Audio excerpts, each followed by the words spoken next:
Now, one thing that we do know about Indiana Jones 5, The Dial of Destiny, is that it went through 6 different endings, one of which was going to completely cater to the hardcore fans that really grew up with Last Crusade, Temple of Doom, Raiders of the Lost Ark, and not focusing on Crystal Skull here. They were really going to do something magical. We're going to be going over every single element about what almost came to be before Kathleen Kennedy sabotaged Indiana Jones 5's true ending that could have been quite magical and a great and fantastic wrap-up of the entire franchise. This is Mike Zero. Subscribe if you're new and like this video to see future updates. I'm also on Twitter at Mike01. I thank you all so very much for the great and kind support. And, well, let's just get right into the subject, shall we? Now, we know that everything related to Indy 5 right now is a mixed bag. There's a lot of people that seem to think it's an okay film, that it's entertaining, and others that really are heavily disappointed with this movie, claiming it as downright depressing, boring, and drawn out, and having Helena Shaw as a very annoying character with cringeworthy dialogue. So you do get a mixture of responses, and it really makes you wonder if that adds to any of the validity of the Rotten Tomatoes score. Who knows? You know, I've heard a lot of opposite, things about Rotten Tomatoes back and forth. However, going into all of this, alright, given that Disney almost went all out with Indiana Jones 5's ending that was really going to connect with the audience and to touch on many elements of Last Crusade and Temple of Doom. However, with Disney and Lucasfilm still focused on Indy 5 right now, Acolyte and Skeleton Crew, however, one of the big developments surrounding Indy 5 was the abandoned original ending, 1 out of 6, that was actually near close to becoming final, that Kathy Kennedy sabotaged to keep things more simple. Now, a total of, 6 endings were filmed, or partially filmed, for Indiana Jones 5, however, one of which features the return of 2 iconic characters from the original trilogy. Now, part 1 of the original ending involved both Indiana Jones hopping into a biplane-like aircraft and flying off a runway into the sunset, eventually leaving both Helena and Marion behind on the runway for Indy to meet up with an old friend. The ending held a Casablanca-esque ending in tone and style. Helena tells Marion that she should go with Indy and hops in her own aircraft and follows him into the sunset. The following frame showed Indy and on his aircraft flying into the sunset, turning his head to the right to see a vision of his father, Henry Jones, smiling at him that would be done entirely through deepfake and/or CGI technology to honor the late Sean Connery, who passed away not that long ago. Exterior shot showcases both aircraft flying into the sunset with the famous Indy theme before the credits begin to roll.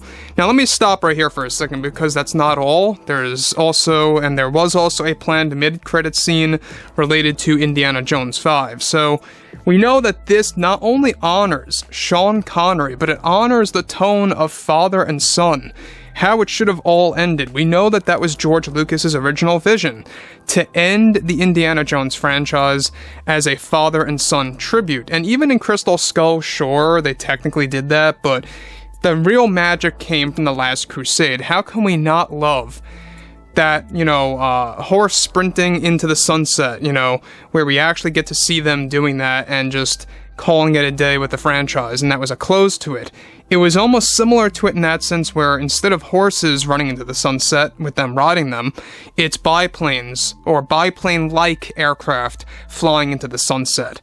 Now, they had plans to digitally recreate or deepfake Sean Connery to serve as a vision of his father, smiling at Indiana Jones, inspiring him to take on more adventures, etc., etc. However, this is where things get all the more disappointing because of what they could have done that they basically sabotaged. Following the next, of course, big surprise, the big shot for the mid-credits scene was intended where both Helena and Indy travel to China and knock on a door of an ancient hut-like structure, only for the older version of Shorty aka Short Round, portrayed by Ke Huy Quan, to answer the door and later provide Indy with a map to the Himalayan mountains in search of another adventure. Kennedy sabotaged that mid-credits scene as well, and that entire ending, since she wanted to make it clear that Indy's adventures were over, and that she wanted to give Helena a specific job toward the end of Indy 5, and that was getting Marion and Indy back together again. And that too, of course, she believes that would have gone way too overboard. This was all storyboarded and also partially filmed. Ke Huy Quan was said to have done some test footage, but that's it for the ending, just before it got cancelled altogether. And now, apart from that ending, most of them were variants focusing on Helena, apart from what we got in the final film, focusing on Helena and Marion as well. Now, again, about this, the reason why this makes me so angry is that this would have been not only a great wrap-up of the entire franchise, but in theme, in style and tone, it just is perfect how you have a true ending followed by a mid-credits scene with Shorty, aka Short Round, for like a 40-second clip. That, my friends, would have been amazing. I don't know about you guys, but they would have done an amazing job directing this, creating this cinematography for this big moment. I can just imagine it in my mind what it would have looked like. The planes flying off into the sunset, the popular indie theme going on in the background, end credits. Some time passes by, maybe 2 minutes worth of credits, then you get that mid-credit scene of Shorty answering the door, handing Indiana Jones and Helena a map, saying, let's go, let's go on another adventure. That would have been beautiful. But instead, we got this ending where, by the way, it does deal with time travel and all this weird stuff that eventually leads into this forced ending of Helena being the person to bring Indy and Marion back together again. And that was basically Kennedy's little cop-out there to kind of trick the audience into thinking that Helena really isn't all that bad of a character, and to allow fans to kind of just justify her actions a little bit more in this movie. But yeah, I mean, it's just unfortunate that we could have gotten something magical like this. It's no different than how Kathleen Kennedy sabotaged a very similar ending in a way, where both Rey and Ben Solo were supposed to walk off into the sunset on Tatooine. That was sabotaged too. She wanted Ben Solo dead, she wanted to make sure the Skywalkers were long gone and forever. Same exact thing applies here. She wanted to make sure that Indiana Jones would never go on any more adventures, that he's done, he's retired, he's just finished. That's it. And now it's Helena's time.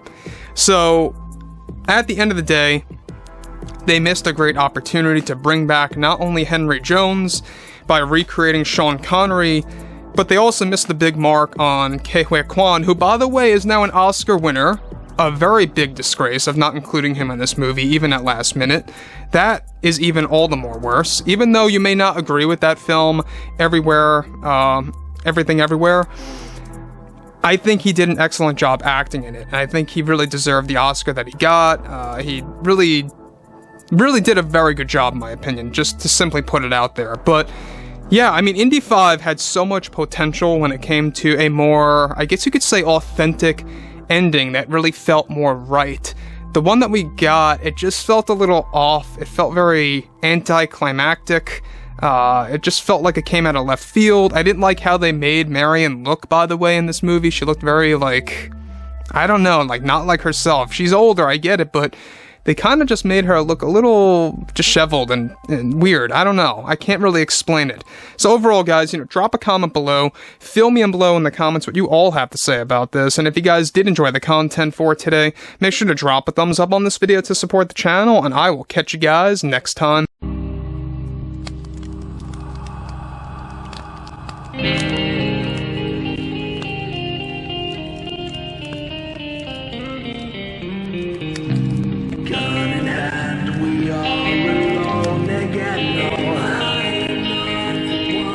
From night to moon we hear them moans again.